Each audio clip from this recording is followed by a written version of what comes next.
There you are. Thank you. Okay. Well, comrades, WIN is committed to the achievement of socialist revolution, where the workers take control of society through democratic ownership of the means of production, distribution, and exchange, and the banking and financial system to be taken into public ownership. So we need to look at what are the organizations that workers have created themselves historically in order to fight against the perversions of the capitalist system. The Labour and Socialist parties we've discussed many times in our meetings here with WIN. The cooperative movement, which was also generated by the working class, we don't discuss a lot, but it's very much part of the origins of the socialist movement. And tonight we're going to be discussing trade unions and the role that they play and should play as workplace organisations. But I want to begin by taking a far wider look at trade unions in the recent period. For example, the Polish trade union Solidarność in the 1980 period took strike action on the docks at Gdansk, the Lena shipyard in Gdansk. And as a consequence of that strike, then extended their demands to the release of political prisoners and eventually for the downfall of the Stalinist regime, which was achieved. So that was a trade union action that led to a far, far broader consequence. A similar example would be in South Africa, where the emergence of COSATU, the Congress of South African Trade Unions, in the 80s, organised workers in a systematic way, took strike action in a systematic way, linked the apartheid struggle against apartheid to the working class organisations, and again were successful, along with the South African Congress of Trade Unions, which of course is an older organisation, which was created, I think, in 1955. There's many examples like that. Another example is in the Palestine revolt in the 1930s. Trade unions took strike action against the British. The British at the time were trying to establish a Jewish state in the middle of Palestinian land. There was a revolt against that amongst Palestinians, and part of that revolt was a general strike by Palestinian workers. Just as I mentioned that, it's worth commenting as well that although we're all fully understanding of the role of history does and the way in which it played a part in the establishment of the Zionist regime, nonetheless, a general strike was called in Israel against the Netanyahu regime. Didn't happen because the October the 6th events came shortly afterwards, but there was a call for a general strike against the regime. The reason I give these examples is to show that the trade union movement can extend far beyond just merely workplace demands.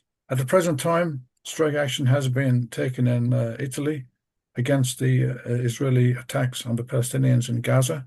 Similar action was taken on the docks in India. In France, there was a huge movement on the issue of pensions. In Ireland in 1918, there was a general strike against conscription, a successful strike. Now, the reason I give these examples is to show that the trade union movement is not limited to workplace demands solely, and sometimes what begins as a trade union demand ends up with a far, far broader political context.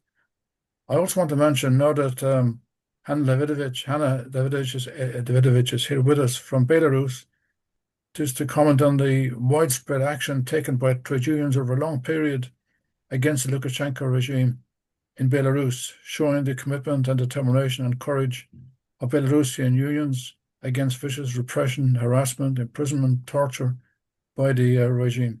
So trade unions have a central role to play in the discussion of the fight for socialism. Just as a comment, all comrades should be members of trade unions, either members of the active branches, of retired members of branches, of community branches, such as exist, for example, in Unite. And these are areas in which workers are active to various degrees, but all comrades should be part of the trade union movement in one way or another. In terms of community involvement, trade unions have also a long history of involvement in the community. I see John Dunn is here, and John will know better than anybody how communities and families of miners back in the big miners' strike in 1984, how the families of miners mobilised, marched, took various forms of support action during the strike. And if it were not for the betrayals by the likes of Kinnock and the TUC in the end, the strike would have been successful. But it was successful in the sense, and John can speak more about that, in the sense of solidarity, mobilization, mass support across society, and affected the had serious political consequences following that. Now, even though workers who organise in trade unions are primarily based in the workplace, and then you can have shop stewards committees or branches, regional committees, national committees, but all fights which workers take part in at a workplace level all have political context, whether it's a wages and conditions issue, a health and safety issue, employment rights issue, or other things. All of these actions all have consequences of a far broader nature, and they test solidarity and they illustrate the class divisions in society between workers and capitalists. We must also accept that reforms are one. Now, a wage rise is a reform. So reformism is a different thing. Reformism is the belief that society can be changed simply by reforms. There used to be a line in our version of the red flag, which went, comers might remember it, we'll change the system bit by bit so nobody will notice it. And just to show we are sincere, we'll sing the red flag once a year, which they did. Roy Hattersley, Ian Ricardo, the rest of them up on the platform singing the red flag. But reforms are won each time workers achieve a wage rise, changing conditions, abolition of zero-hour contracts, and we have to fight for these small issues. They might seem, but they're all significant in terms of the class struggle. So every avenue we can use to gain reforms or improvements in workers' conditions have to be fought for. But we distinguish that from the notion that you can change society simply by a succession of reforms. There's issues also about the divisions amongst unions. Unions and workers are organised on craft lines, on industry lines, on regional lines, local, international. There's various ways in which workers are organised, and each form of organisation has significance in its own right.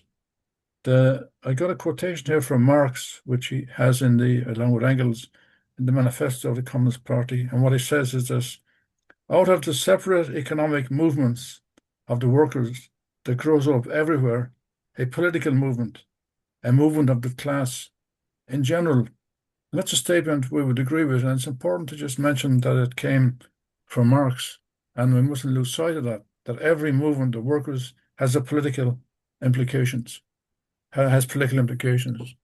Now, union density, which is a very current issue, has been falling significantly in recent years. Trade union density across the OECD is now about 14%. Now, in some countries, it's quite high: Netherlands, Belgium, Sweden, other countries like that. But that's a very, very low percentage across the industrialized world. Collective bargaining is far wider because you can have a low union density and still have a significant impact. Workers can have a significant impact on collective bargaining and on improvement in conditions. In Ireland, there's a very unusual contradiction. Workers have a constitutional right to join a trade union, but the employer has no obligation to negotiate with the trade union. So you might have 100% union membership, but the employer has no obligation to negotiate, irrespective of the way the workers vote within the company. And a lot of companies here, particularly American companies, don't allow trade unions. And collective bargaining in Ireland is run on what's called a voluntarist basis. And the Prime Minister, or Taoiseach, Micheál Martin, is a great believer in voluntarist trade union employer relations, which enables the employer to veto any possible gains. Another aspect of trade unionism today is what's called procurement issues. This is where a company does a deal to procure, particularly public bodies and government agencies, to procure goods or services from another company. Trade unions have an obligation to fight for improvement in the conditions of the workers in the company from which the procurement is being made, in terms of wages, conditions, health, safety. No public procurement should be done without a trade union input about improving the conditions, or certainly checking the conditions, whether unions are allowed in the company and whether the conditions under which workers work are safe. Now, that's becoming more and more an issue in the trade union structures.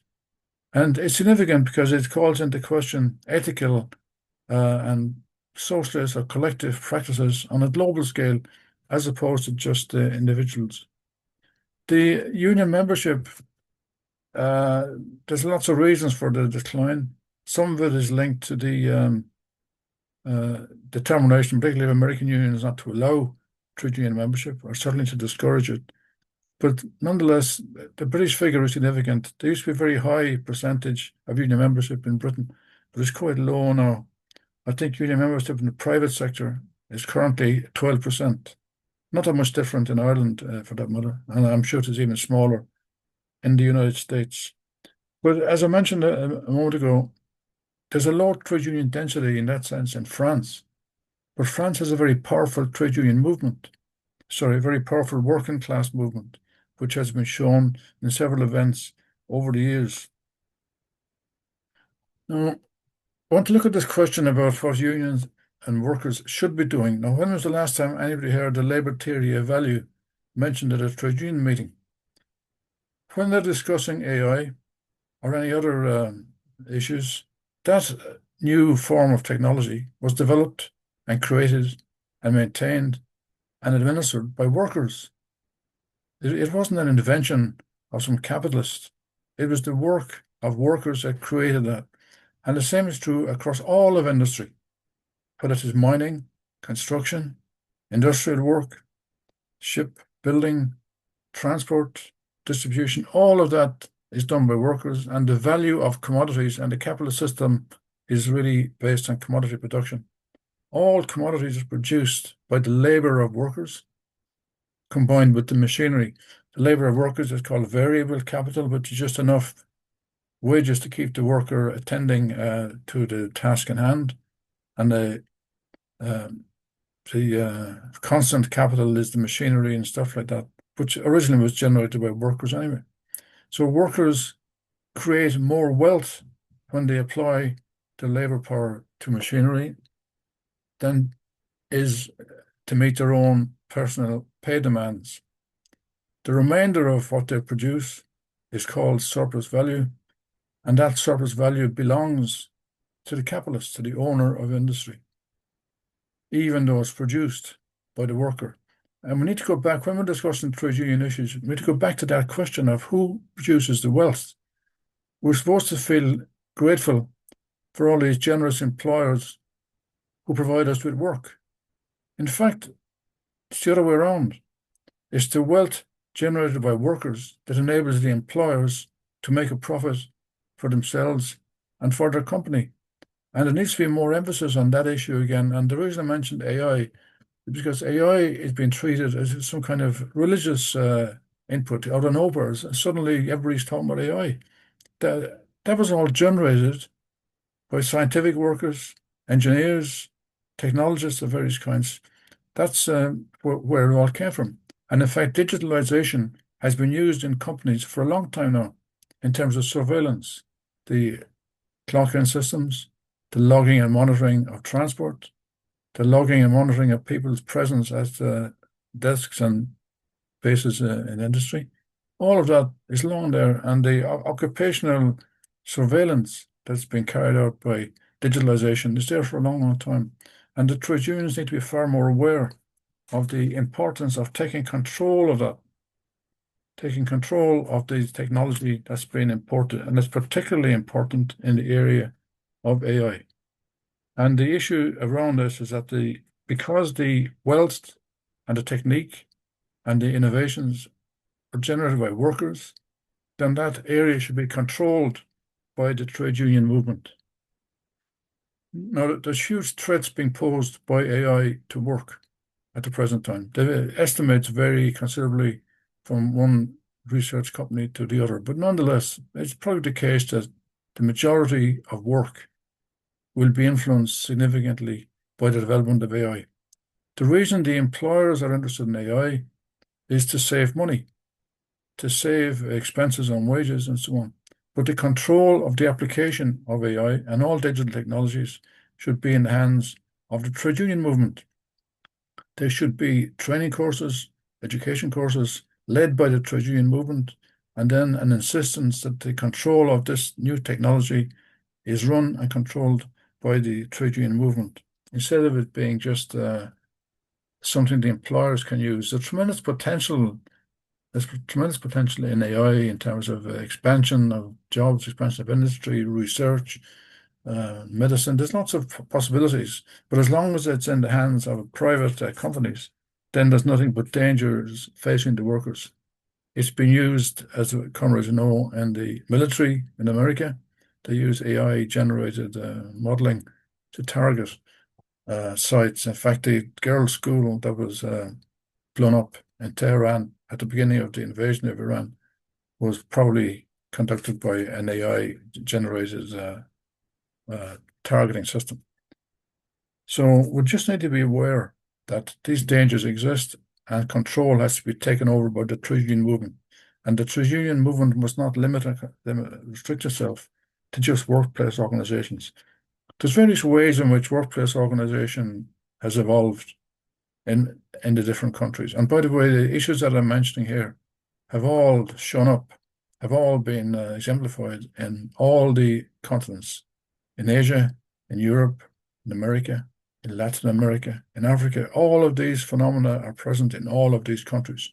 So the one issue that unites workers across all countries is the issue of work and the kind of work that they do and the way in which workers are being treated. But in terms of the way in which trade unions are organized, there's workplace organization, which has been weakened considerably in recent years.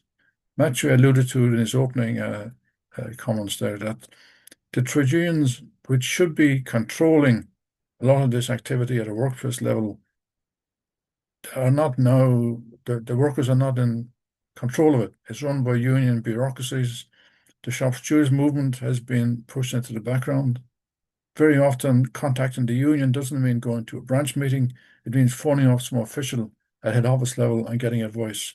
So when somebody at work says, I'm going to contact the union, or you should contact the union, what's implied is that you phone somebody at head office and they'll put it through to the official union employee. The unions have become a career for many. So it's not just a belief in changing society and representing interests of workers. That's probably true in the most general sense.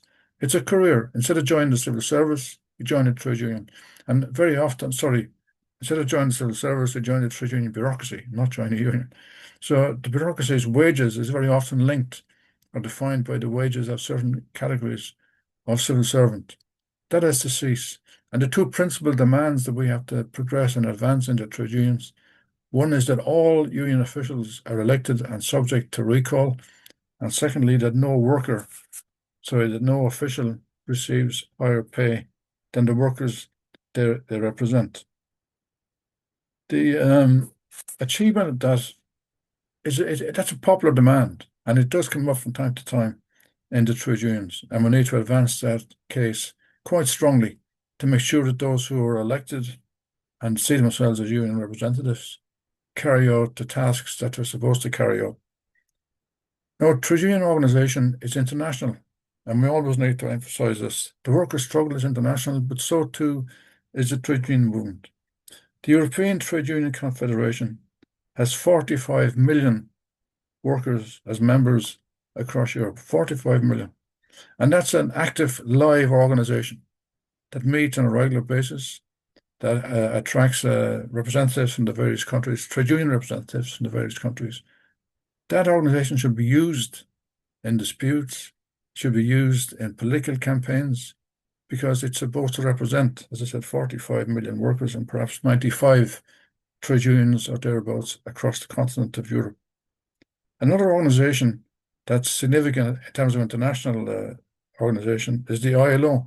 Now, the International Labour Organization, which goes back to, I think, 1919 originally, it's not a workers' organisation as such, because the ILO, International Labour Organization, contains, as well as union reps, government representatives and employer representatives as well. But nonetheless, it does and has agreed to a certain series of conventions and practices that are not being enforced.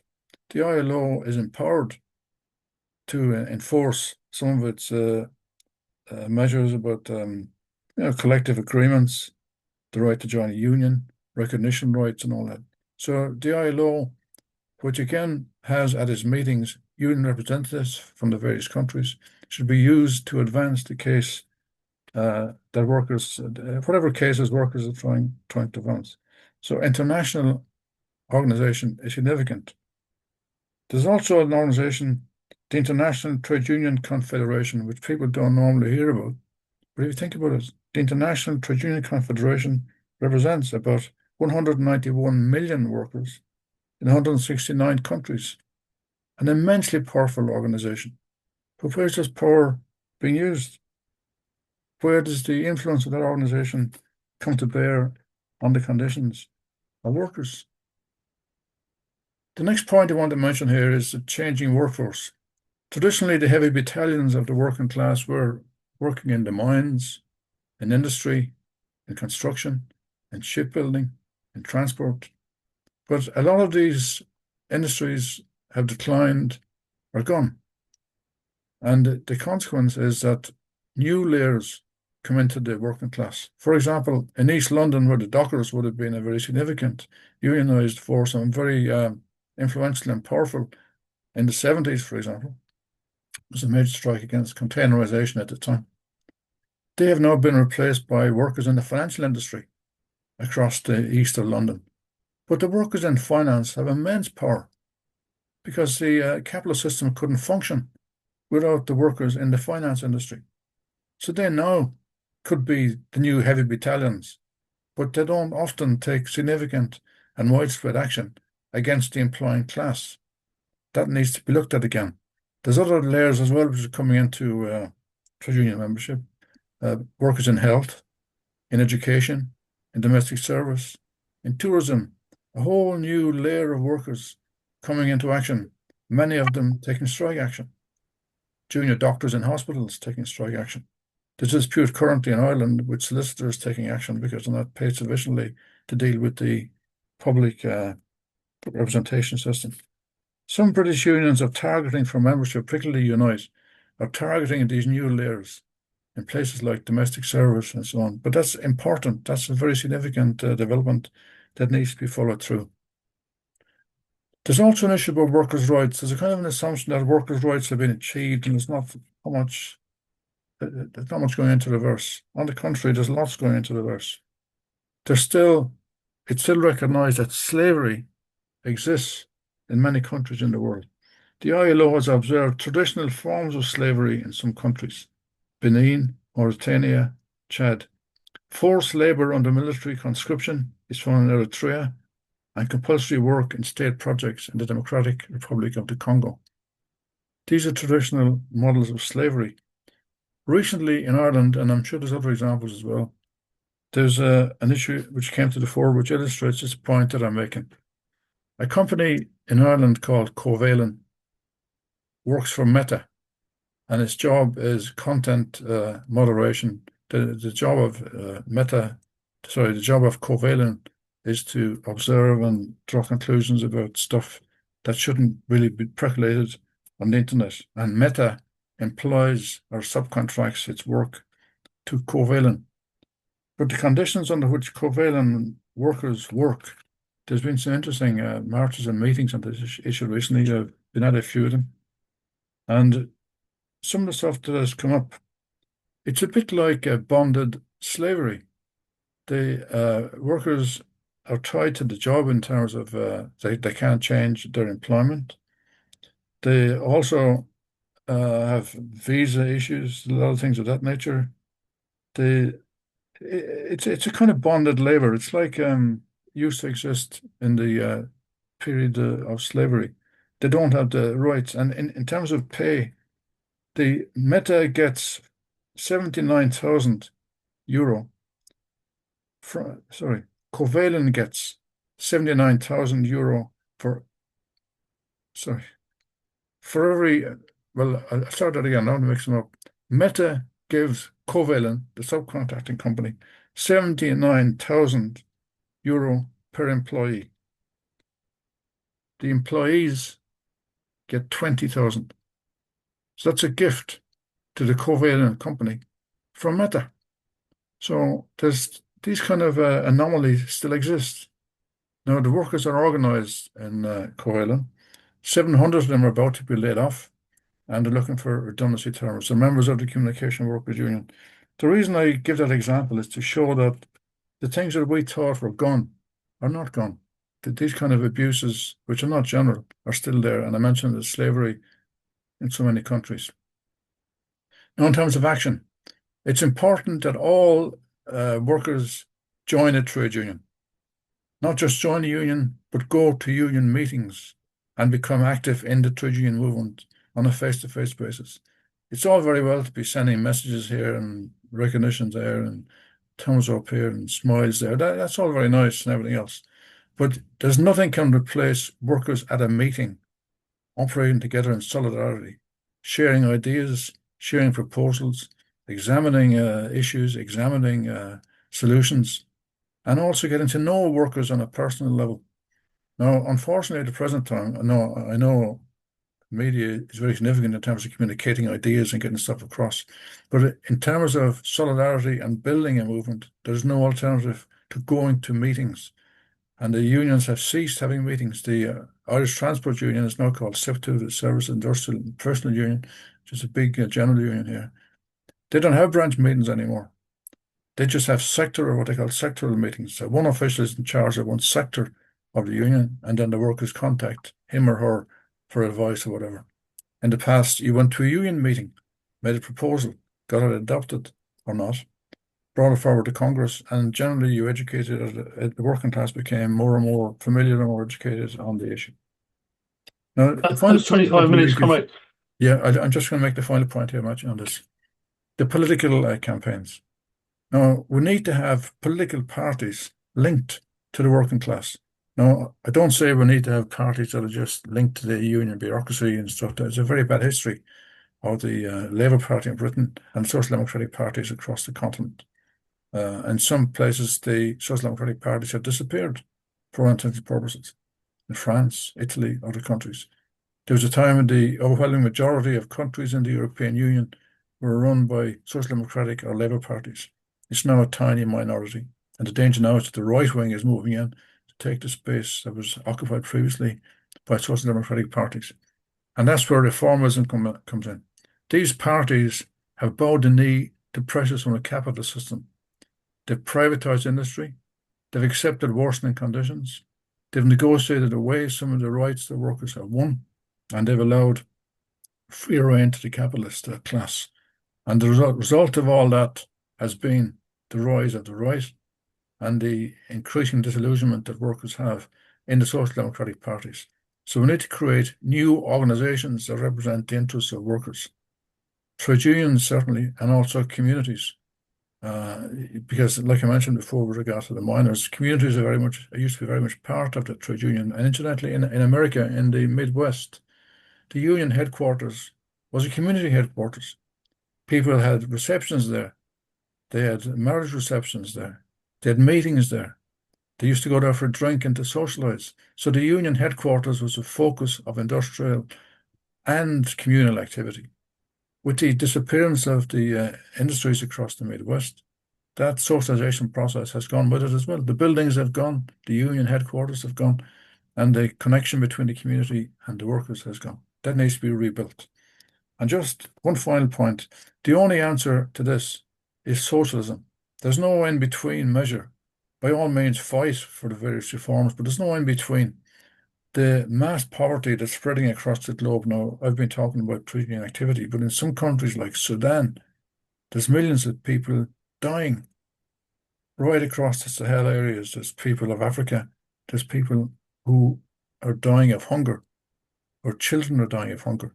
So the trade union movement internationally has a responsibility to fight not just for improvement in the conditions of work, but using international mechanisms and international organizations to fight for a complete transformation of society and the elimination of poverty and deprivation. Thank you, comrades. Okay, thanks, comrade. Well, there's a lot in that. I'm sure everybody will be wanting to speak. Who's first? I know the problem here is that it's once you get one, everybody else will want to go, and at the end we'll wind up with list of people wanting to speak.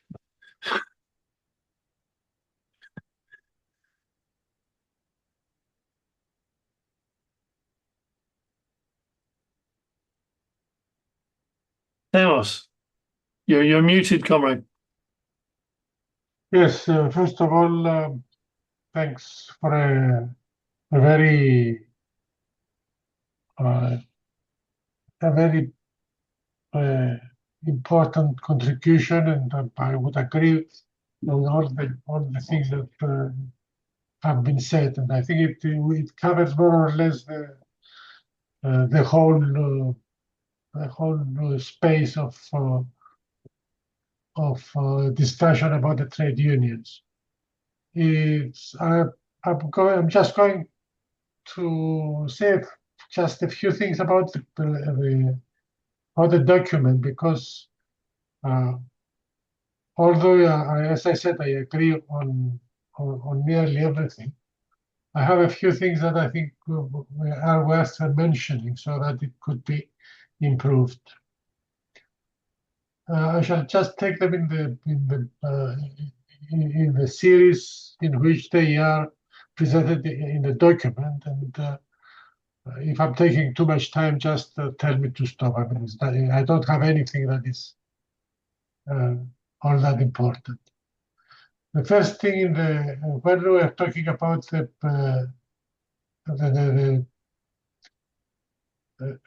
doubling of famine level food insecurity and the doubling of global wealth, I think there is a problem there, in the sense that the two figures are not comparable. The one is a doubling in 1 year, that is a doubling in a decade or so. And we should be a bit more precise in our comparisons, I think.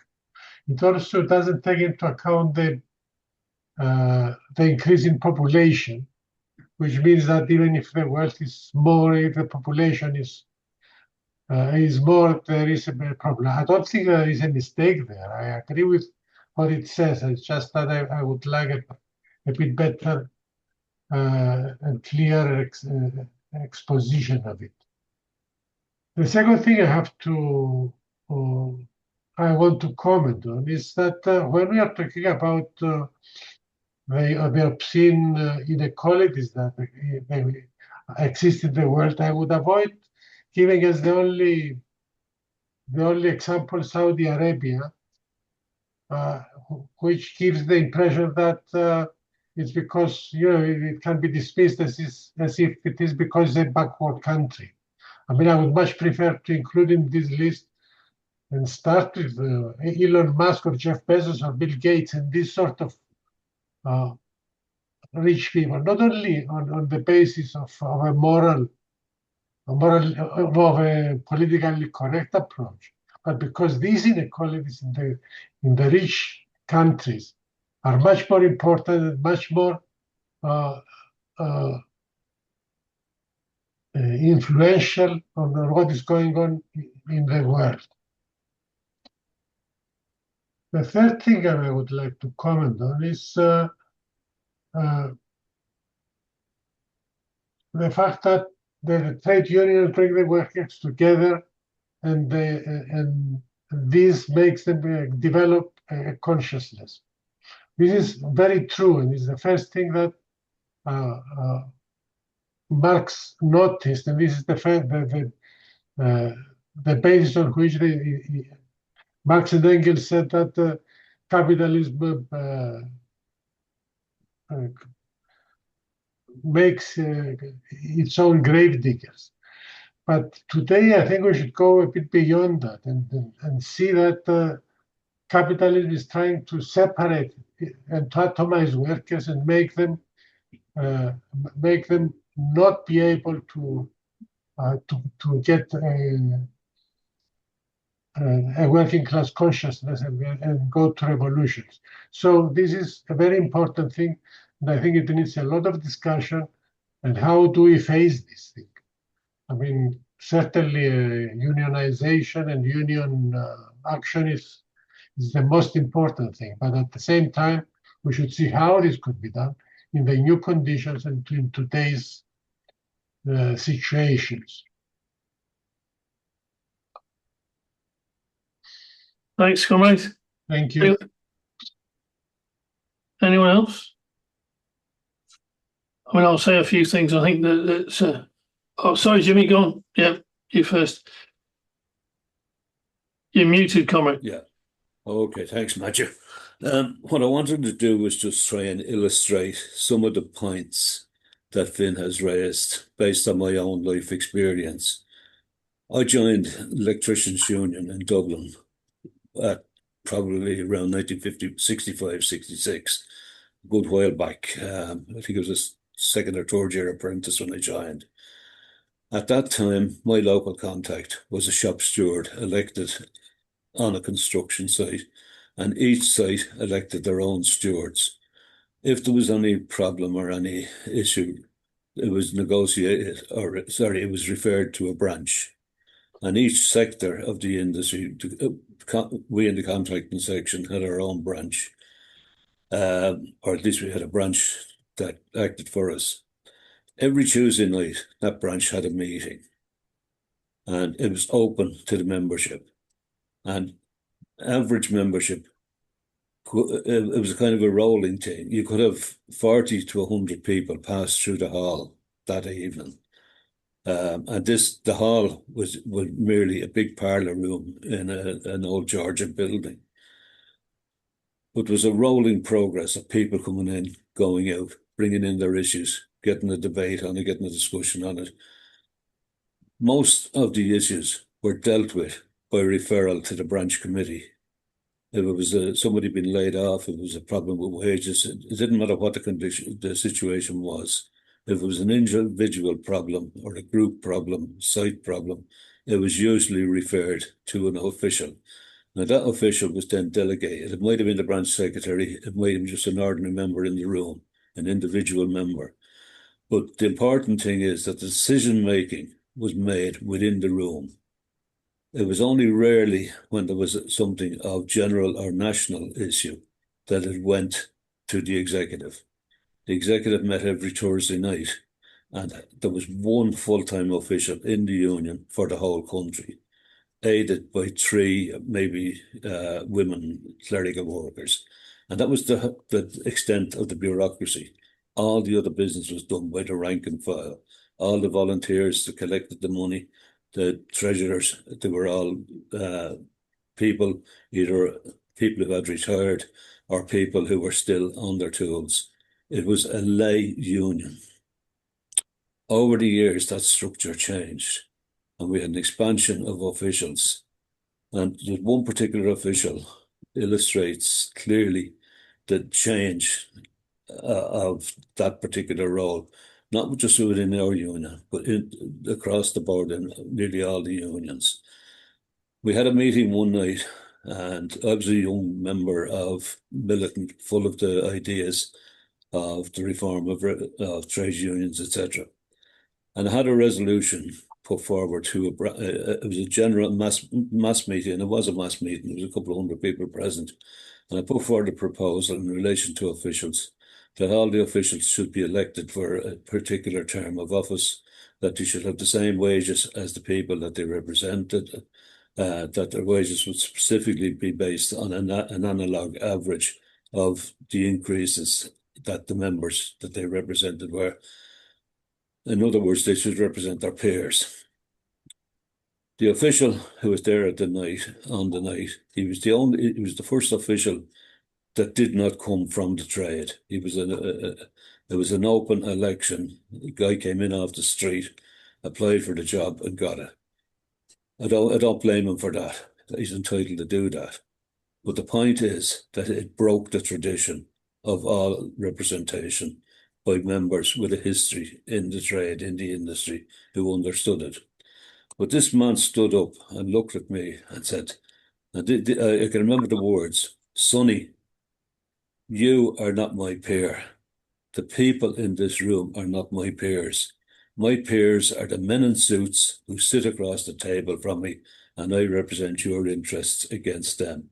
But they are my peers."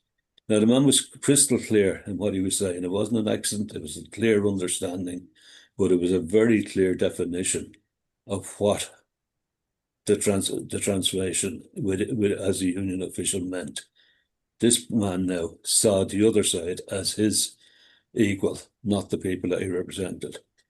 Over the years, there was conflict between our branch and this official on different issues, wages, conditions, etc. But unfortunately, it opened up a channel where a lot of other officials who were appointed, some of them, in fact, probably the most of them came from trade union backgrounds, but they came in with the same attitude, the same standards. We are an elevated caste above you. We have better wages, we have better conditions, we have better pensions, and we go out as gentlemen with comfort, and we leave you all behind. And that's the reality of what was going on. Now, the other thing was in relation to the union meetings. The Tuesday night meetings were very, very valuable, and Finn mentioned it. You got to know people, you got to know them on a personal level, you got to know them on level of their understanding, on the level of their ideas. There was people there from different political factions, and you learned who to work with and who not to work with. And we even had people who come from the Fianna Fáil and Fine Gael traditions, the old capitalist conditions, because the union originated out of the Civil War when the trade union movement as well as society split, and our union came from the so-called Republican side, and another major union came from the Collins side that supported the state.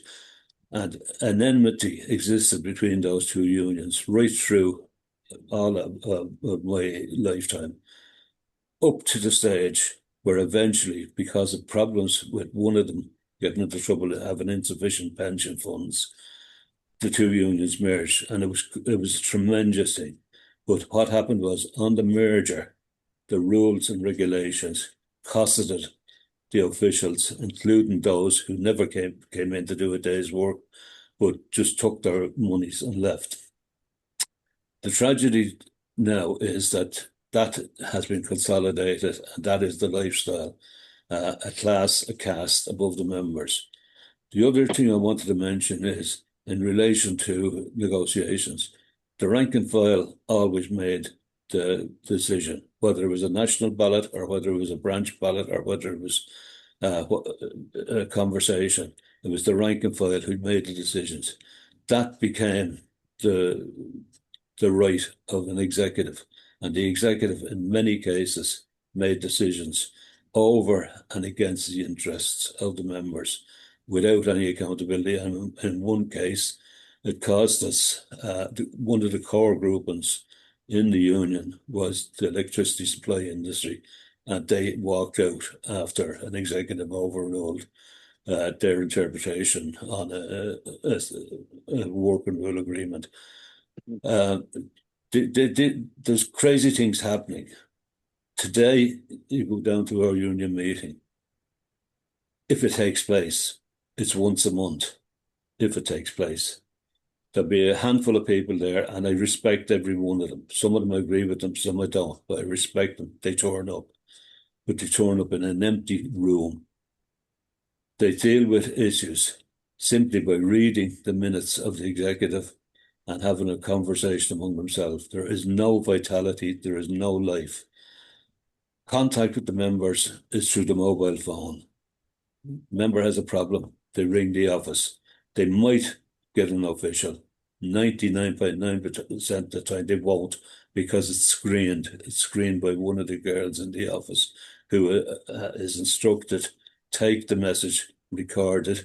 If you can deal with it yourself, give advice. Don't, if you think it's something serious, pass it back up to the official who will then tell you how to respond. There is no continuity of from rank and file to the top. There is no opportunity to compare ideas, to compare experiences. It's just isolated members, and it's tragic. Now, having said that, it's not all doom and gloom.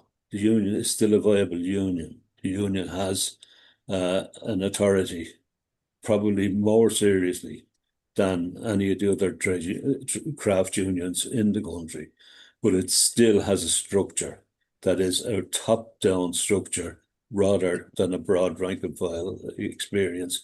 And it has so many obstacles for people bringing in ideas that it's frustrating, and you want to be fairly determined and fairly patient with long-term agendas to try and get changes. But I leave it at that. But seriously, what I want to do is just reflect the change in the structure, the change in the experience, and the change in the decision-making taken from the rank and file to an elite. Yeah, thanks, Jimmy. Useful point. Harry. Hiya, comrades. Harry, North of Ireland. I've been a union member of Unite for 36 years, and have been for about 20 years the chairperson of a trades council in the North of Ireland, one of 10 in the province here, the Mid-Ulster Trade Union Council. And you know, as socialists, I don't believe that we have ever understood the role of trade unions. I think we've always got it wrong, and we've always played into the hands that a trade union is there and the trade union federations are there to enhance the interests of the union members and working class people. It is in fact their role is to do the exact opposite. And our misunderstanding is effectively that trade unions are part of the establishment, and they're there to protect the establishment against the interests of workers. Now, there's example after example, and in fact, it's even come up in this discussion, just the role of it. It's the bureaucracy and control of the unions, which is the essence. I mean, very quickly, 2 years ago in the North of Ireland, we had a general strike, and it was called by the Irish Congress of Trade Unions. Anybody in England is the equivalent of the TUC out there. A massive strike. 17 unions involved in it, something like 170,000 workers all took strike action. It was solid, brought the place to a standstill. And the strike was over the collapse of Stormont, or regional government, and for an 8% pay increase. And at the platforms, the rallies, the ones that happened, that came out loud and clear what the workers wanted. As soon as Stormont got back into place, very quickly, every single union sold out on 3%. There was hardly even muted in the press. And when you look at the strike and a general strike, the role of ICTU, the Congress of Trade Unions here, was they felt enormous pressure coming from the rank and file. They wanted strike, and that's that forced them into action. In other words, the strike was not there for the 8% pay increase on the restoration of Stormont. It was there to let off steam by the workers. And we're seeing example of one after the other. I mean, it's very rare you'll get a success. Incidentally, we had one because we had a militant trades council here very quickly, way back in 1992. There was a massacre called the Tapan Massacre in this area in Mid-Ulster. We called a strike against all sectarian killings. First of all, Congress of Trade Union condemned us. We're a bunch of militants, loonies, all that sort of stuff, even accused of we don't even represent the trade unions in the area. But we forced them into action, and they backed the strike. And incidentally, that led to a massive anti-sectarian rally, one of the biggest in Belfast, of 20,000 workers coming out against sectarian killings.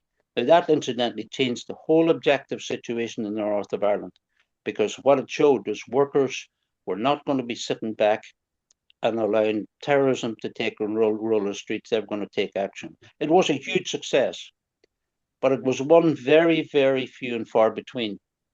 And that shows that you can, on occasions, push the trade unions and the trade union federations into action. but it is few and far between. You see, when you look at the trade unions now and the role that they're playing, they're coming more and more to the conclusion, workers are coming more to the conclusion that in fact, instead of working within the apparatus of the trade unions, they have to work outside it. Now you look at the strike of the CWU, the post office strike. That post office strike, Ward, the general secretary, works hands and fist in with the new employer, the Polish employer that's taken hands of it. They even send out joint press statements.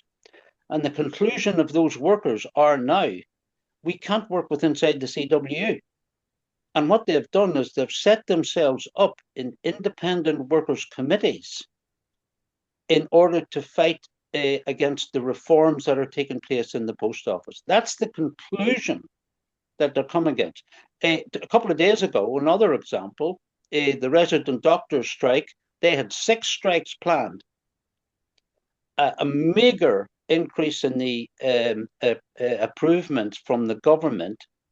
And what is the BMA? Now, the BMA is a union. It's not linked to the TUC, but it's still a union. It still represent the resident doctors. What did they do? They called off the strike. They then balloted for the improved offer, which was so minuscule. And what happened? They just disillusioned, and the confusion, and the strike ballot went through, I think, 52-47%. In other words, they broke the strike. And that was their role, and that was their intention. And again, you have the 19. I mean, there's countless. You look what's happening in Italy at the moment. There's huge general strikes. I think it's something like 5-6 general strikes. One of them over the genocide in Gaza, the rest of them against the austerity. Those are massive general strikes. Okay, all well and good. Well, not quite. Take a look at who's calling them. It is not the traditional Italian Federation of Trade Unions that's calling. The Confederation of Italian Labour, they didn't call it. That's one of the traditional unions. The CGIL, the CISL, they're all the traditional unions. They had nothing and had nothing to do with the general strikes. The strikes were called by a complete split off from the traditional trade unions. There's now set up, as far as I understand, 3 of them, the CUB, the ADL, and the USA, rank and file trade unions that are split off from the traditional trade unions, and they're the ones that are forcing the action on the street in Italy. And that shows the conclusion that the trade union rank and file workers, trade unions in Italy have come to. And we see it again and again and again. In the north of Ireland, we have one militant trade union. It's called NIPSA. A long tradition of militants in it there. Now, this is one of the better ones, and by far they do stand out. They're very active on Gaza, austerity, you name it. They're very active indeed. They had an election to their new general secretary that was announced there on Friday. 47,000 members. The turnout was 7%. 7% voted. The new general secretary was elected by 2,200 votes. They had an opposition candidate, heavily influenced by the Republican movement, that stood, and he received, I think, something like 900 votes. And there's your connection. Jimmy, I think, made it absolutely clear about how the union, and I'm talking about the best militant one in the north of Ireland, that there is simply no connection and no engagement with what's going on with rank and file workers and the unions themselves, the union apparatus themselves. And it has been, as Jimmy has explained, and believe me, I have an example, I'll not go into it for time, of how they completely disconnect the union apparatus in the workplace with your union official from the workplace themselves. And the sabotage of that disconnection is all about the control of 19. To finish up, Matthew. I mean, what's our approach to all of this? On occasions, we can force the trade union and the trade union federations into it, but I tell you, it's few and far between. And more often than not, in fact, 95% of the time, you're right up against a brick wall. And you waste the energy of the working class doing that.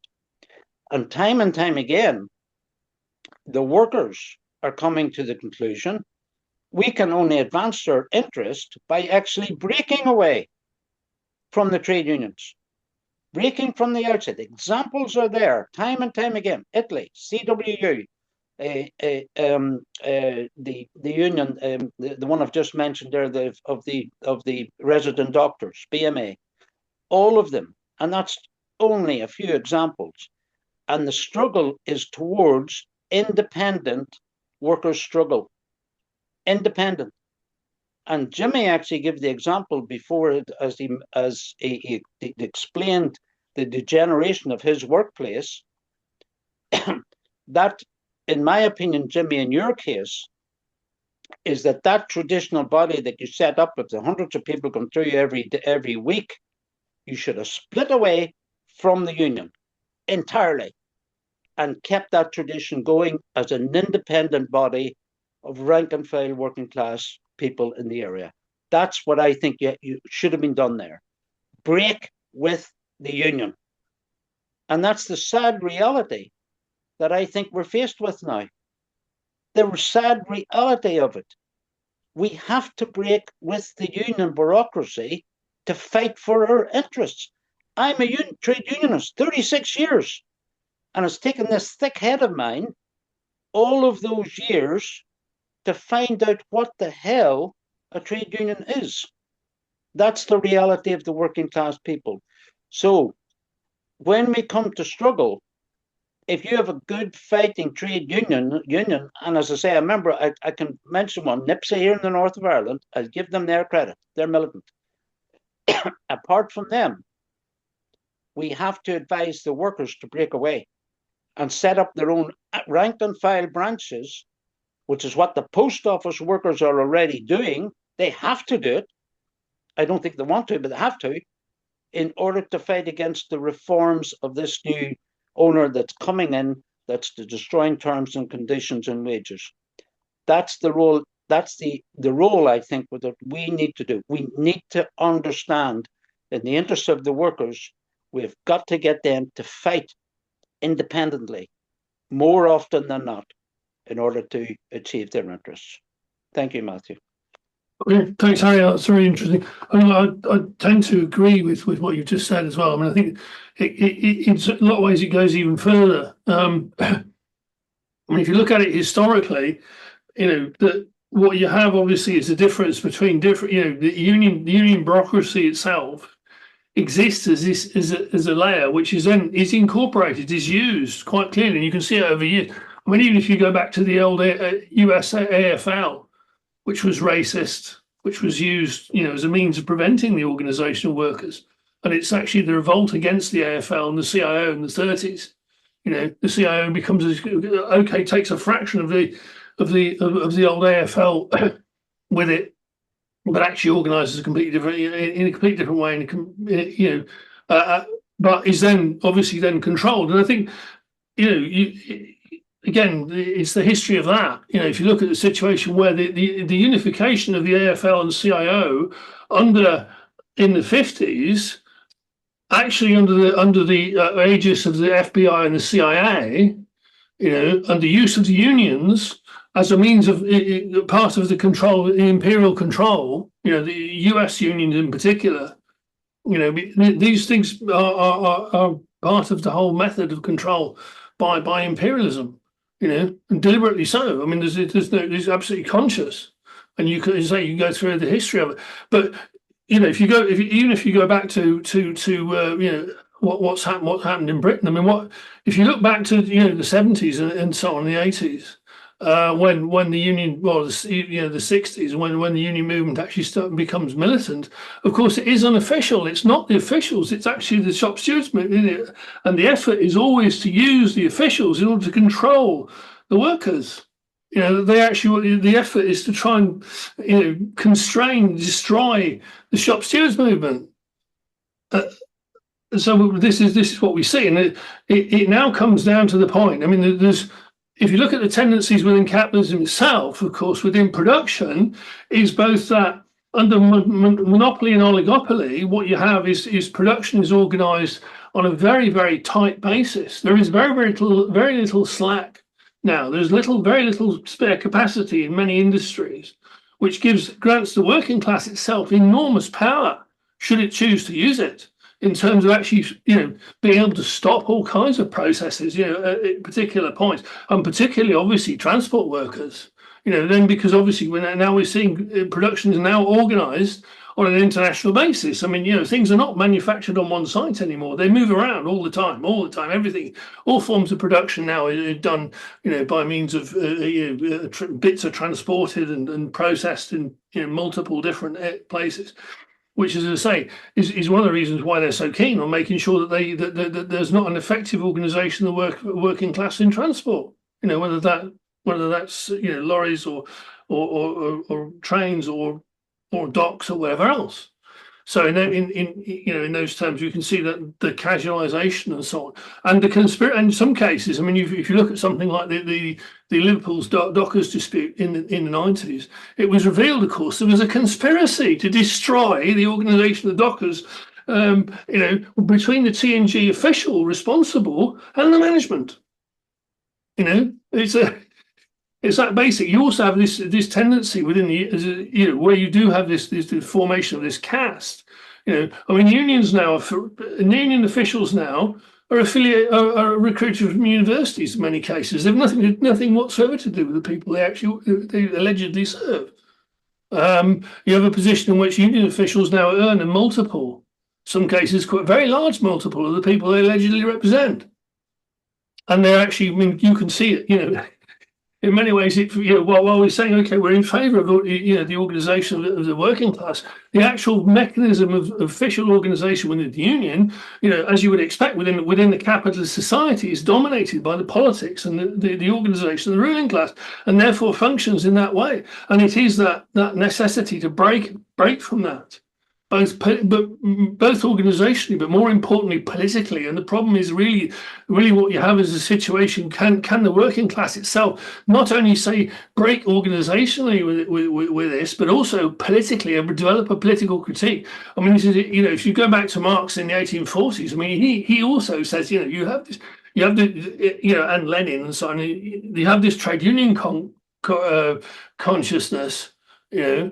But it's then to say, well, can you widen that and say, well, there's a genuine political class consciousness, you know, an understanding of the nature of the world, and that's the real leap. Is to say, okay, well, you have a class that as a class, there's a class interest, you know, and that it's you know, diametrically opposed and for the overthrow of the system. And as has been said, we can go through a whole series of things. I mean, you know, obviously. You know, the Italian general strikes have been organised by USB, the syndicalist union, a breakaway, you know, essentially around transport, actually around the transport sector, and then organising in other places. And you can even look at, you know, if you say take an example of Britain. I mean, workers now who are trying to organise against their employers, they won't use and they can't use, as has been just demonstrated by numbers of people. You can't use the existing unions. You have to formulate your own. So you wind up with these things like, you know, which are non-affiliated to the TUC, like the IWGB, like UVW, you know, numbers of other unions which have been formed by people because actually the actual official unions are actually working against you. And we can actually say things. I think we can say in this country the TUC is an instrument of the ruling class. It's nothing to do with it's nothing to do with the actual workers at all. We have to fight the bloody thing. Anyway, Aman. Hi. Thanks for the talk. I'd just like to make a couple of comments. There is one thing, what the TUC, I think, and perhaps many other unions we can see around in Europe, in US, etc., which are part of the establishment. That's obvious. I think that everybody agrees with that. to a large extent. That is true. The question is it the situation? Is it because of the structure of the union? Is it because of the union itself? In other words, if we reinvent the union, would it be any different? Or is the question because of other things? I personally think that the union has a role to play. It's not the case that the union itself is wrong. During the times of Marx, there was a union. During the October and 1905 and even 1917, we had the Soviets as an alternative. Which one is best for us? Obviously, the Councils and Soviets, because they would actually have a role to play in the future in terms of representation. They represent everyone because they only reform through the mass assembly. Decisions can only be made at the mass assembly. Representatives are representatives between one meeting and the next. And based on that, obviously, that's a better choice. So that is one thing. I think what we also are saying is it is the workers could have a variety of organizations. Union is one of them.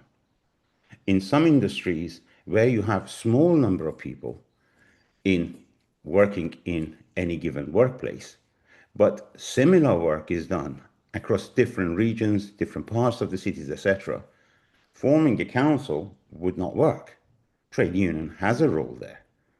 And for example, let's just say if there were 5 people working in factory A, similar work, let's say for the sake of argument, electricians, 10 people in somewhere else, individually 5, 10, 15, 100 in different places. Individually, they don't have much of a power, but together they do. So it's not the case that it's either or. It's another form of organization. Number 2, the actual work in terms of trade unions, in terms of forming unions, is something which has been under attack by the bourgeoisie.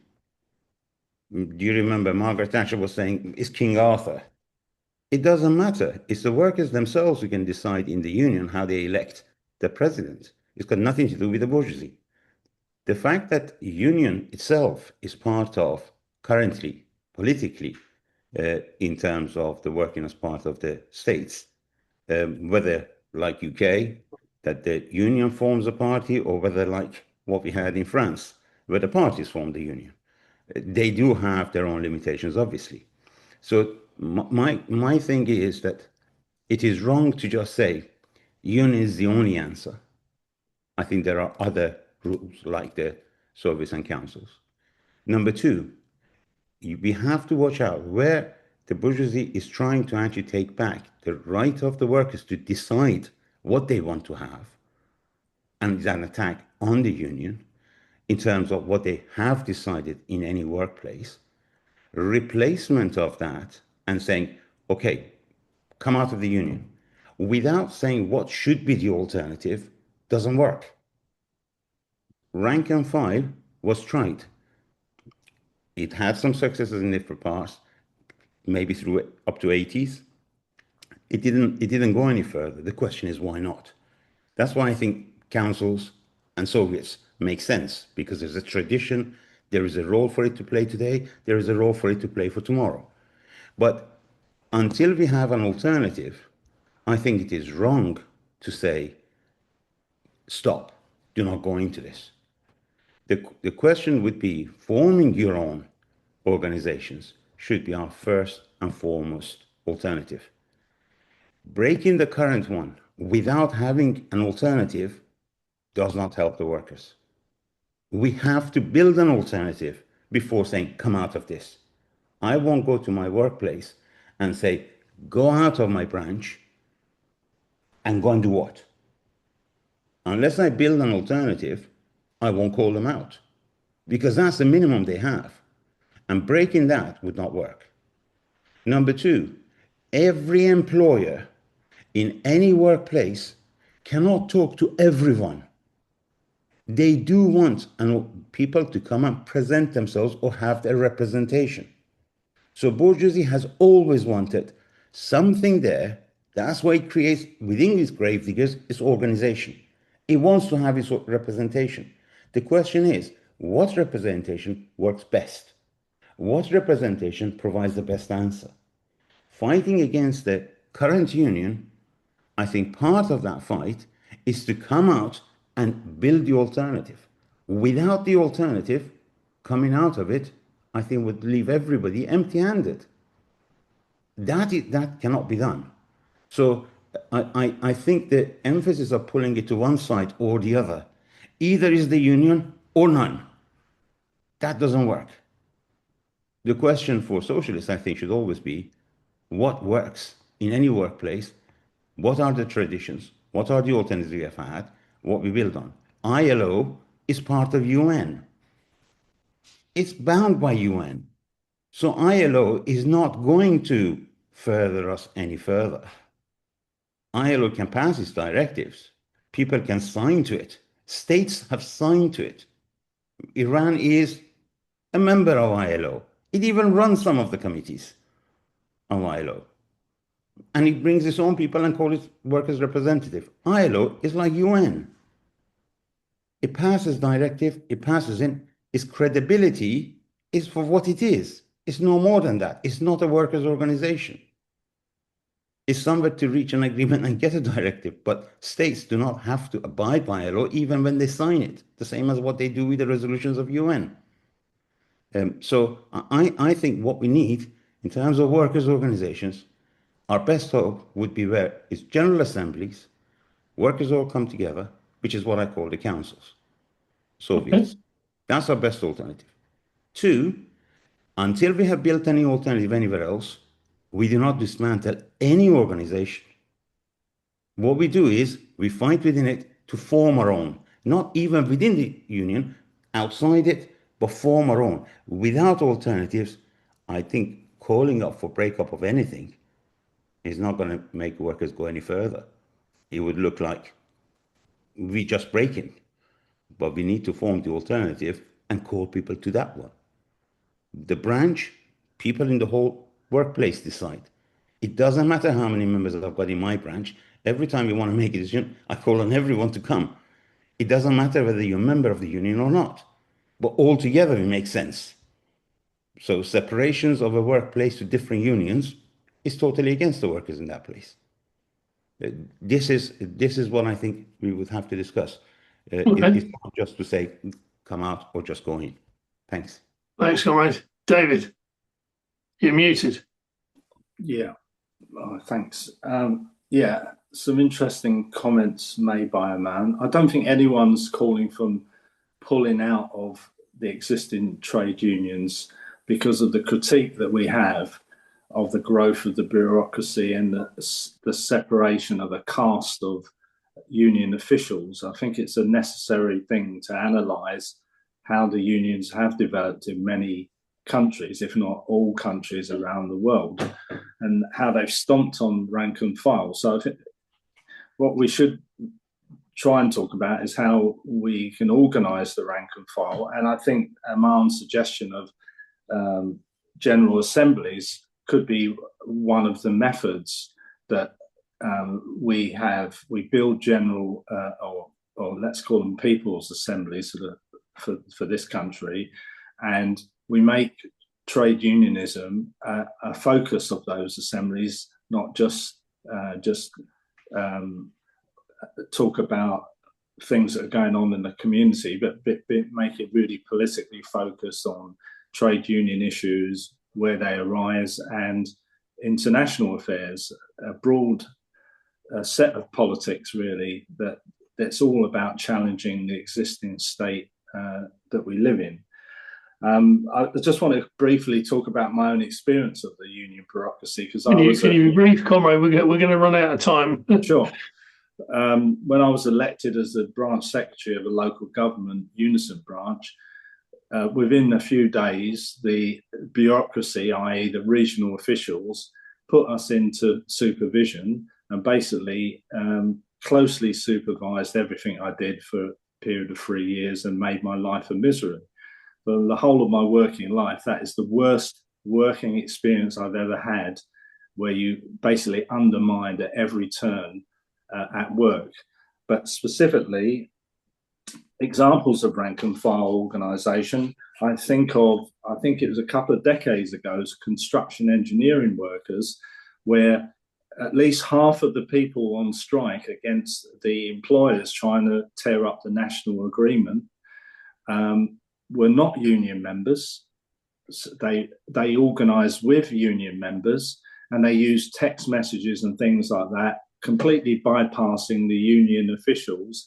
And I believe at that time they were very successful. So, it shows that in struggle, if you're in a union or not in a union, the key issue is how are we going to fight the bosses?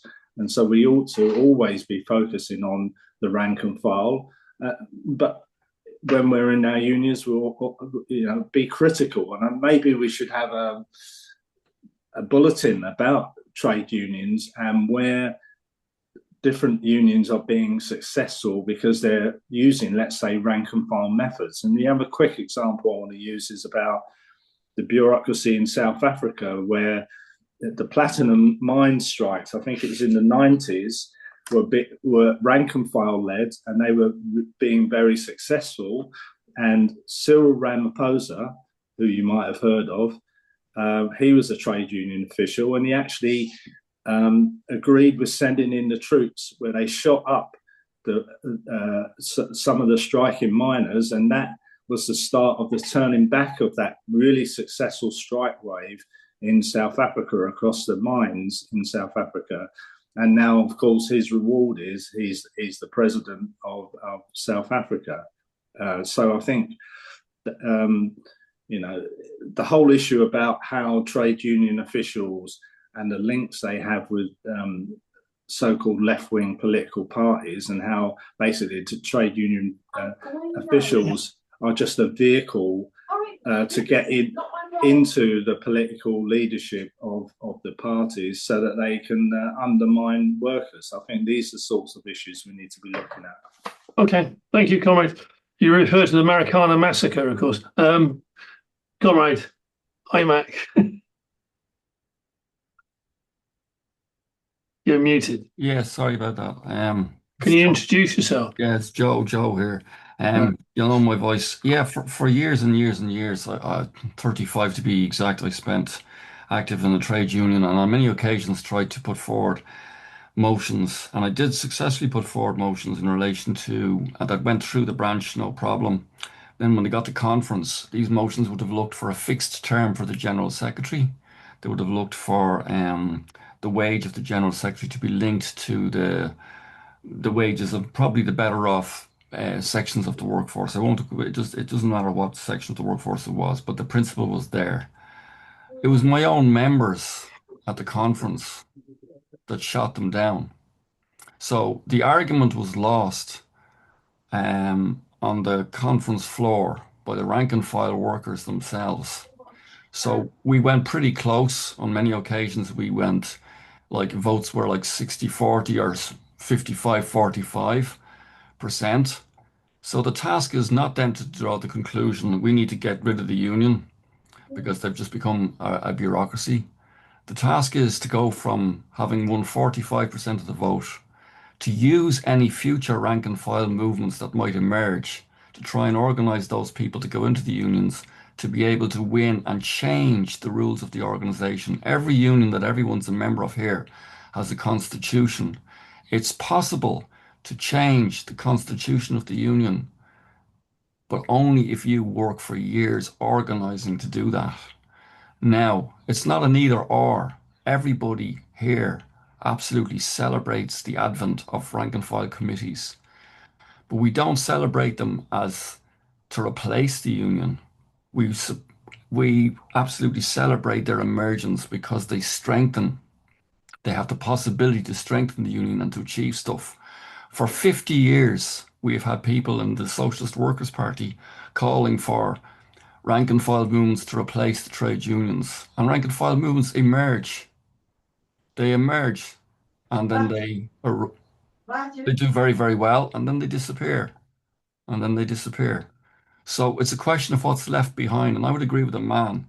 You cannot call for us just to completely dismiss the trade unions, leave them and so on, because I think that would lead to a party in the headquarters of Reform and other right-wing parties across Europe if the left were suddenly seen to be abandoning trade unions.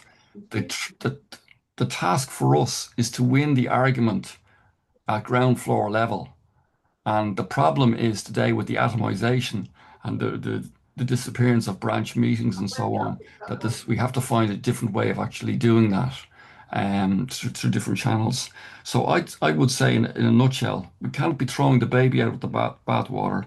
Yes, unions have become labor management organizations. They're a managerial force. They've evolved like any social organization for a reason. And they have become a self-serving bureaucracy, not serving the workforce. I'm the first to admit that. But the question is, you cannot, after historical achievement of over 100 years of building trade unions and fighting for them, and they still are a focal point for people when there is trouble. And there will be, for example, a big public service unions movement in the south here. Of course, we'll be sold out, blah, blah, blah. But we will be pushing for the emergence and development of rank and file unions. It's not an either or. It's a question of can the two of them be harnessed together, and can one fertilize and bring about permanent change and positive change, democratic socialist change within our unions. And I'll just repeat that point again. It would be cause of major celebration. Be very brief about it. Yeah, just that one sentence. The far right will celebrate the left abandoning unions. We must not do that. And say we're going to replace them with the magical rank and file movements. We absolutely support their development. We're to the fore in building them, and I have been myself. But the question is what you leave behind and the legacy, and you have to have structures left behind. And hopefully we can get new unions like in Italy that will replace the old corrupt ones. It's not a question of you can change all the existing unions and win them over. No, that will not happen. There's nothing clear. There's no clear road in this. There will be in some countries a rejection of existing trade union bureaucracies and the creation of new unions, just as we will have hopefully the creation of a new Labour and Socialist Party in different countries in Europe as well. Okay, thanks, Conrad. Jimmy, you're muted.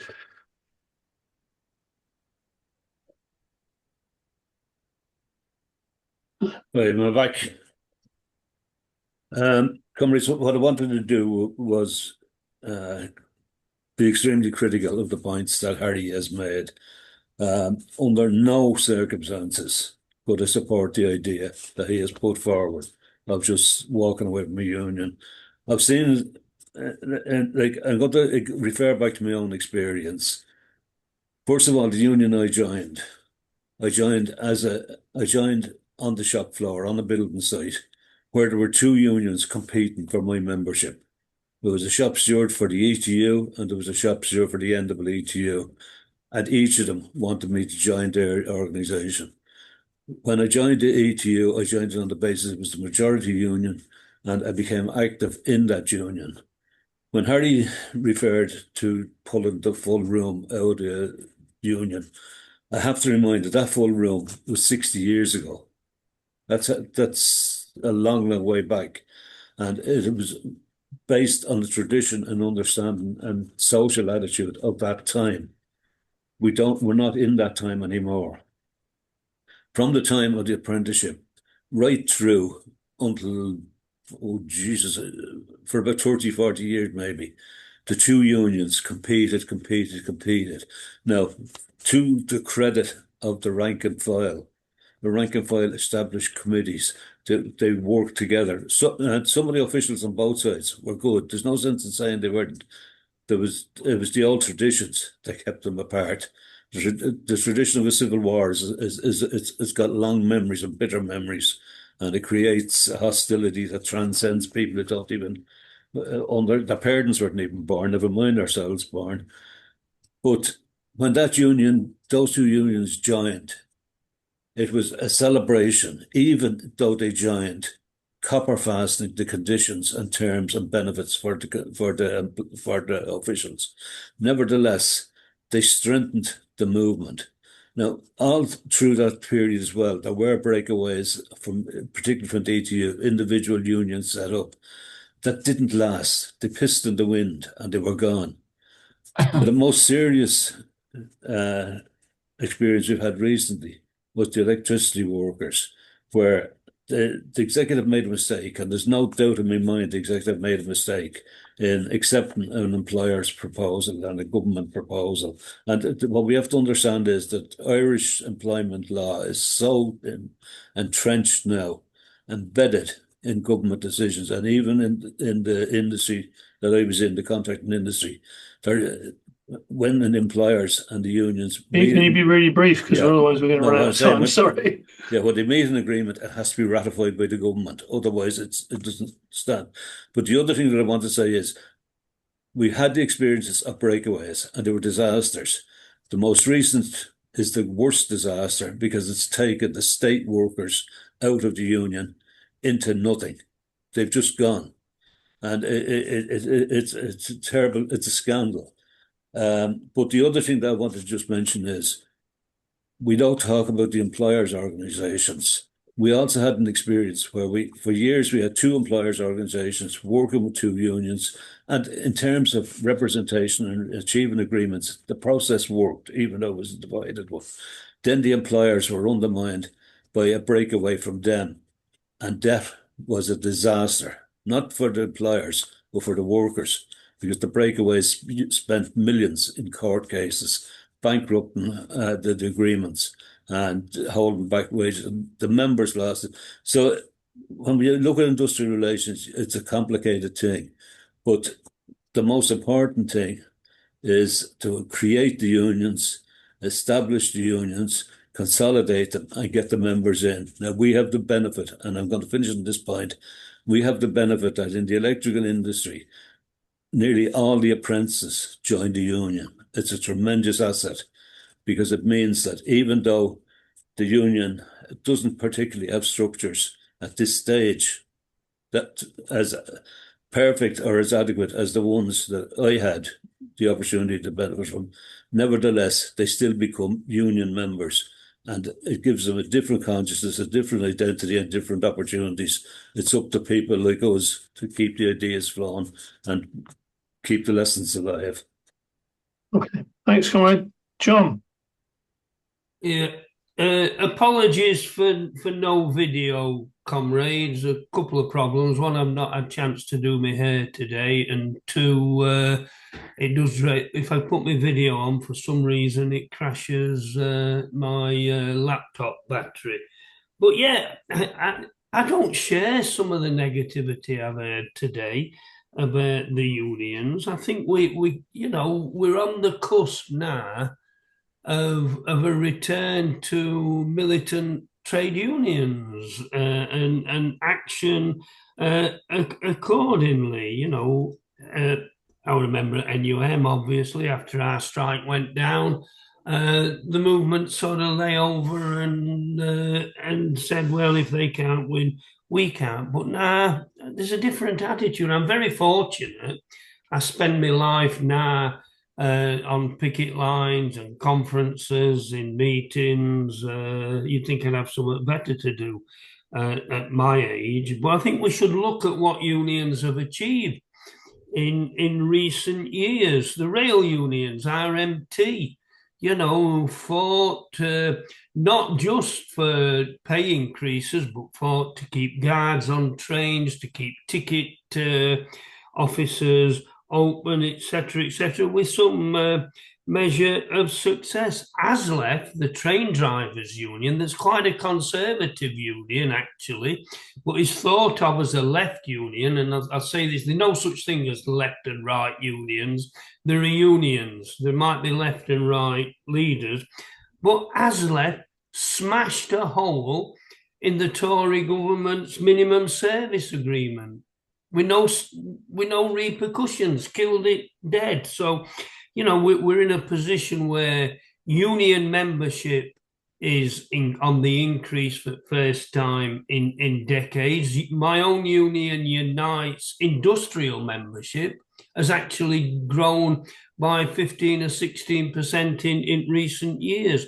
And you've got the situation now where the two biggest unions in the country, Unite and Unison, the whole leadership has been captured by the genuine left. You know, in Unite, the Workers Unite organisation took control at NEC, which means that the old guard, Len McCluskey's old mates, the people who spent millions on luxury hotels and flying around in private jets, are out of the frame. Unison has gone from literally overnight from being a union that propped everything up that Labour said now to being controlled by the left. And they've actually elected a rank and file leader who is not taking the General Secretary's salary. So I'm confident that what we shouldn't do is overthink things, as we tend to, and think that unions can become revolutionary organizations. They can't. They exist as defensive organizations, but what they do exist as is part of the movement. And by building the unions, you strengthen our movement, and that's where change will come from. It's no good expecting union leaders to suddenly call for a general strike, and as if things like that happen at the click of people's fingers. You know, and I'll finish on this. If you want to see how optimistic you can be about unions, be at the Durham Miners Gala on Saturday. Not been a coal mine in Durham for over 30 years, and there'll be 250,000 people minimum there celebrating trade unionism. So, yeah, the future, I'm not saying it's bright, but I'm a lot more optimistic than some people that have spoken today. Okay, thanks, John. Hannah.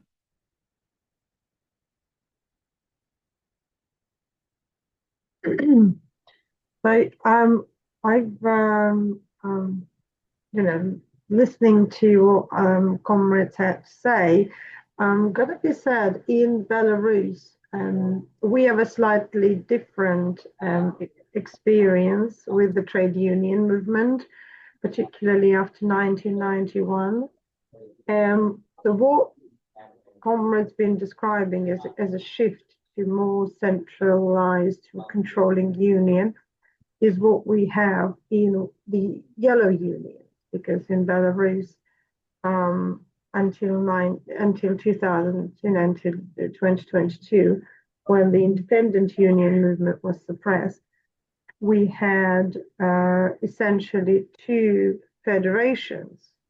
We had the yellow unions, which was basically a transmission belt as a part of the management, not defending workers' rights, but being the part of the management. So basically imposing the will of the management on the workers. And we had the Independent Congress of Trade Unions, which was the four unions, which were really working for people. And so that's the solution that basically it worked for a while in Belarus until the protests of 2020, when the Lukashenko regime saw quite clearly that the workers were basically going to independent unions for support. And REP was right in the middle of it, right? The union I represent, and we were right in the middle of it, being the strongest of the four unions in independent federation. So we became the core of, you know, for the people who were basically left stranded by the so-called opposition leadership, which basically fled to Vilnius the moment the results were announced. And people who were in the streets, millions, literally millions of people, they were left without any central organization, without leadership. And they came to us, they came to REP for advice of what to do, because we worked with strike committees in every major enterprise at the time and guided them to what to do and how to organize and so on. And that was based on a massive previous experience, because REP has been active over the decades in workplace organization. We had the courses for union organizers at workplaces, worker education, not just the members of the union, but wider worker programs, which we had in cooperation with the Danish and the Swedish unions before 2022. And we had a massive legal team before the union was suppressed. And so what happened is that the independent union, which was not official, which had no official standing or no official recognition, which had been persecuted all over the years. People were harassed for being members of the union with small membership, because people were basically scared to join. But we had a stable core. But we managed to have the legal team. We managed to have the independent press, which I don't see many of the unions, even large unions in the West, have. So we had a newspaper which was distributed free of charge in enterprises around the branches, the grassroots branches. We had a website which was basically initiating discussions after discussions, and through which you can actually connect with the legal team and have your question asked. Whether you were a member or not, we would help. So REP became associated, workers associated REP with legal advice, with countless tribunals, one for people. So maybe there is the way to, I'm not suggesting that there should be multiple federations in the countries, because it really depends on the situation. In our situation, we didn't have a choice, because the official yellow unions didn't do and still don't do anything for people. They just transmit the words of the regime. So in our case, the solution was an independent, very loose Congress of trade unions, of de facto 4 independent unions, and those unions moving and working not just with the members, but with everybody else. And right after the protests, REP essentially transcended the industrial borders. We're not just electrical union anymore. We get people from all sorts of trades, because they were coming for advice, and we never turned anybody away, because that's the way it is. When people come to you, you say, thank you very much, would you like to work with us? And that's exactly what happened. And so in the end, that was our way. And if hadn't the union been suppressed and our leadership imprisoned, we would probably continue that way. And that's exactly what we want to rebuild right now. We want to rebuild a wider multi-industry union who would represent people and who would really help people scattered across Europe, and also, as much as we can, support and help workers in Belarus through legal advice, if we could rebuild the team through other means, as practical as food parcels. So that, I think, is what the unions need to sort of go back. From what I hear, they lost the touch a bit. And that's what we never did. We never lost the touch. And even now, it's been 4 years since the independent unions were declared extremists and terrorists, and 4 years since they were suppressed. You still ask people in Belarus to still have connection through networks, informal networks. They would still have connections to us. And you ask them, we say what REP is, they say, oh, it's very effective help. So that's, I think, maybe the solution, or one of the ways anyway. Okay, thanks, comrades. I'm gonna leave it there and ask. I think the thing is that if comrades have got particular issues, and I think there are a lot of things that come out today that people have particular positions, that would people like to write amendments to the documents on the question, because I think there's a lot more to discuss on this one. So ask Finn to sum up. Can I just ask a quick question of Hannah? Yeah. That's all I have. Very quick. Yeah, Hannah, that's very interesting. It's sort of, to me, linked to what Aman was saying about general councils. Did you actually have like union buildings in different towns where people could come there, or was it mere that these non-union members, did they just contact you by letter or email? And I'm interested to know, because it's that collectivization, when if you have a building where you can actually have meetings and talk to people, a bit like what Jimmy was talking about in his early development in the union, it sort of builds a political consciousness. I'd like to just hear a bit more from Hannah on that. Yes, we did have a small place that we managed to buy in Minsk.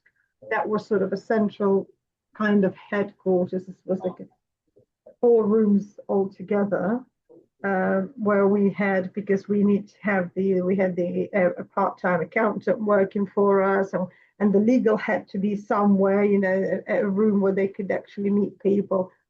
And whoever from the executive was on duty that day, that people could come and meet. So they weren't just sending us letters or emails, they could actually come and meet us. And we had 28 branches across the country, not just in regional centers, but in smaller towns as well.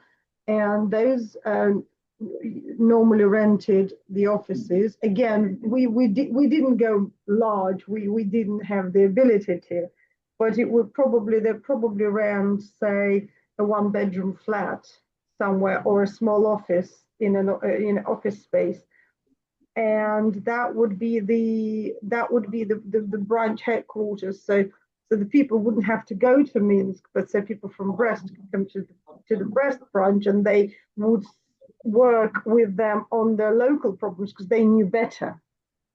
Okay. So, yeah, that was what we had. Obviously, all now confiscated by the state. Okay, thanks so much, comrade. Finn, do you want to say a few words to finish? You're muted, comrade. You're still muted.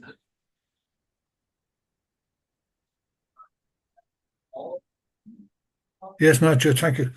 Yeah, it's been a very useful discussion, and it shows the importance of this kind of conversation, and we should have had it long before now.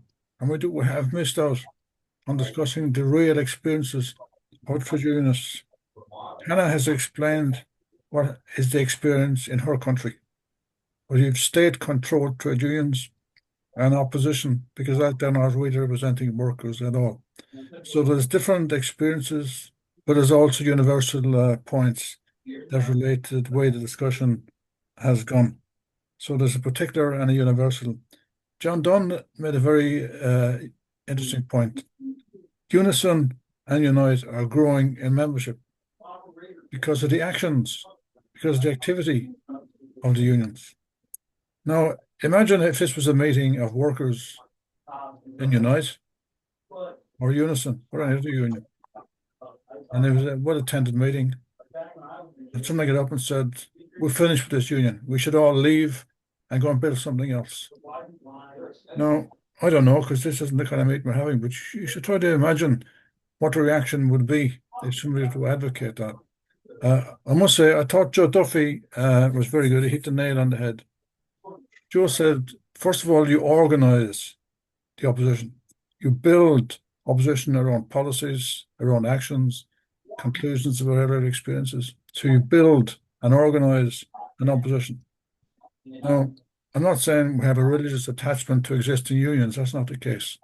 But if you can make progress by building a united rank and file movement, and you can change union policy, which of course you can, and the unions are democratic, even though they're controlled by the bureaucracy, there are annual conferences, branch meetings, regional committees, and so on. There's ways in which union policies can be changed and are being changed. So if you focus on building a rank and file movement, trying to achieve realistic and recognizable changes within the union, both in terms of policy, in terms of structure, I think that's Joe has advanced that. I think that's the correct way to approach it. And we also need to avoid negativity. It is possible to transform unions. No, we're not going to make them into revolutionary organizations. Nobody has suggested or would advocate that. Unions are not revolutionary organizations. They're not even political organizations in the formal sense, but you can transform them into fighting organizations. We want the unions to become fighting, democratic bodies that represent the interests of workers. That can be achieved. That doesn't imply they're revolutionaries. That's for a different. That's a different argument to build a political and to build a revolutionary movement. But you can transform the unions in terms of consciousness and in terms of changes, and you can achieve realistic changes within the unions by even using the existing mechanism. If you, as a man has explained very well, the alternative kind of organizations, if there were alternative organizations available or being built, then we'd have to look at the argument again. For example, in the miners' strike in 1984, there were councils of action, as well as being a union activity. There was also councils bringing in wider bodies. That was more pronounced in the 1926 general strike, when the question of power, there's a miners' strike, it began then, when the question of power was posed, who runs society? So all these things have to be examined realistically and concretely as they emerge. So, as I said at the beginning, incidentally, I just wanted to comment. There is a union in Ireland called the Independent Workers' Union, and they've intervened very effectively in a number of strikes. It's a very small, not a very influential body, but nonetheless consists of very good and very committed people. But it's not really competing in terms of building alternatives. To build an alternative, you have to focus on policy, on action, and realism, and that question will be discussed again, I'm sure, in the future. This is our first discussion of these issues, and it shows, it means we have to look more carefully and more closely. But first and foremost, the focus of this discussion and the conference discussion is to widen the brief of the trade union movement, prevent the leaders from turning the unions into a bureaucratic little clique where they, and as Jimmy explained, and their pals in the buses. By the way, the dress the same. This reference to the suits is not just for the bosses. They see themselves as career bureaucrats. That's their job. The same way as might be a senior person in the civil service. But we need to broaden the brief. First of all, make sure the unions represent the workers that they claim to represent. Make sure unions are more involved in other wider organizations. The man is correct, of course, about the ILO, but at the same time, the ILO can be used, as is the case now in Belarus, where the ILO have sought a fact-finding mission to be admitted to Belarus. That's a useful pressure point to put without having any illusions into the ILO. And it's not, as I said at the beginning, it's not a workers' organization. It's an organization that contains governments and employers as well as workers. More important bodies would be the European Trade Union Confederation, which you can use more concretely. But as I said, this is the first discussion. Our target would be to broaden the approach of trade unions so that leaders don't confine them to their own little body of issues that they can make some gains on, and broaden them into the political front in the main. And the point was made, well, I think a man made the point that a new party wouldn't just be based on the trade unions. It'd be far, far broader. The unions would be a significant part of it, but also community organizations, community groups, activist groups that have built over the years, such as in America, originally the Black Lives Matter, groups of that nature would be part of a new development of a mass socialist party. But the unions have to take responsibility as well. They can't pretend that all these political issues, it doesn't matter who's in power, you negotiate with the Tories or the Liberals or Reform, or in Ireland, you don't do that. You build your own organisation. And that's why the British Labour Party was formed initially, to fight against anti-trade union legislation at the turn of the last century. The Canadian Democratic Party was the same. It was formed from the trade unions and the co-op movement. The co-op movement was also involved in the British Labour Party formation. So you bring together all these various groups of like-minded activists and try to form an organisation that can achieve power. First of all, win elections, that you can then influence people, change policy significantly, and pose a question which I posed at the beginning of my own contribution: class society. Society is divided into workers and employers. And there's now a very broad understanding of who the workers are. And we have to develop that understanding and get an acceptance. And that's the main division in society. It's not the goodies and the baddies. Some effective trade union leaders, some effective employers leaders just hammering out little issues and then shaking hands at the end of the meeting. That's not what trade unions are about. And in terms of our own conference, when we're discussing trade unions, we'll be discussing it along these lines about making the unions fighting effective bodies of workers and not closing our mind to alternatives. There are other ways to organise as well. But at this point in time, that's not the issue that's posed. And I think Joe is correct. You build support for policies and for actions amongst the rank and file. And then you decide on how to proceed inside the unions and try as best, and sometimes can be successful, to transform the unions into effective fighting bodies that truly represent the workers who pay the fees and the money to join the unions in the first place. Right, comrades? Okay. Thanks, Finn, and thanks, comrades, for the discussion. I think it was useful, as I say previously, if people can write any amendments they have to the document, that would be useful to try and further the discussion. Clearly, different positions have been put today. The next week is going to be interesting. Obviously, as a historical point, next week, the next Sunday, is the 336th anniversary of the Battle of the Boyne, which is a sort of extraordinary thing because more than 100 years later, a political organisation, the Orange Order, was formed essentially by the British in order to hold together the bits of Ireland it felt it needed. This organisation is still around and its political legacy is still with us. And it still parades up and down the street with this invented history every year. So that legacy will be discussed by Irish comrades, led by Irish comrades. We in Scotland also suffer from this legacy. So I think this will be a very useful and interesting discussion. It also, of course, has been that method, of course, been applied across various other bits of the former British Empire as well. So it bears lessons for many different places. So I hope to see everyone next week. Thanks. Matthew, could I just say something on next week's meeting? Just to introduce the speakers for next week's meeting. One of the speakers will be Harry, who is here today with us.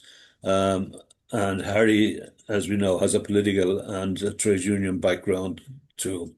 We also have Michael Craig, and Michael again has both a political and a trade union involvement history. We also have Tommy McKierney, and Tommy has an interesting record in that he comes from a Republican background. He has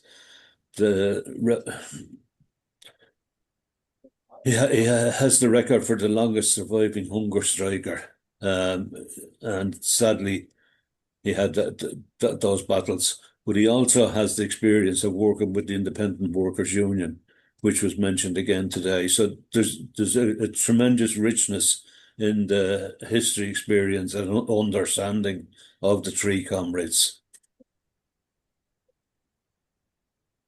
Yeah. Okay. And as I say, I would encourage everybody to come along because I think it would be a really important and useful discussion, in many aspects. Jerry. That's it. Oh, okay. Okay. All right. See you next week, comrades. Thank you. Thank you very much. Bye-bye.